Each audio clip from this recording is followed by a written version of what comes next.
Ladies and gentlemen, welcome to the channel. Today I'm going to show you how to use your Notion calendar properly.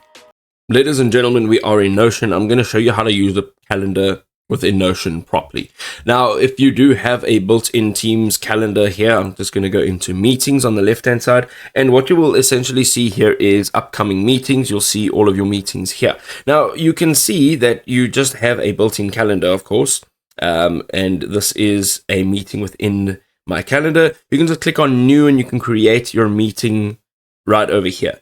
You can also see that you can get your meeting transcribed, but this is really the basic way of using the calendar within. So what we want to do is go back to meetings, and for me personally, I want to connect the calendar that everyone else is connected to as well. So go ahead and click on connect calendar. You're going to get this pop-up window over here, and here you will choose an account. Let's go ahead and choose the appropriate account. And from here, we're going to just say continue. That is just allowing permissions. Now we're going to go ahead and select all. The reason we want to select all is we want to make sure that Notion, your Notion account, you'll be able to access all your downloaded, your contacts. You can see, edit, download, and permanently delete contacts. You can view all of your calendar settings, your events, and basically everything else within your calendar, but you can do this through Notion without having to jump from app to app.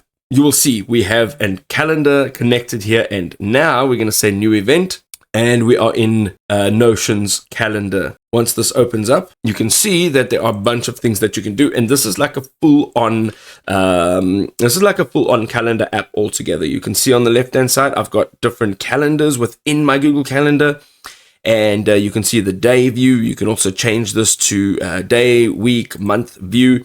And here you can see all of your meetings, and you can set this all up. Now, what else is beautiful is whoever's connected to this calendar, you'll actually be able to sync with those people and those users. So whoever's in your team, you'll be able to have those people add events or meetings or even notes to your calendar. And you can do the same, and it'll show up for everybody. So everybody will be able to view this within your team.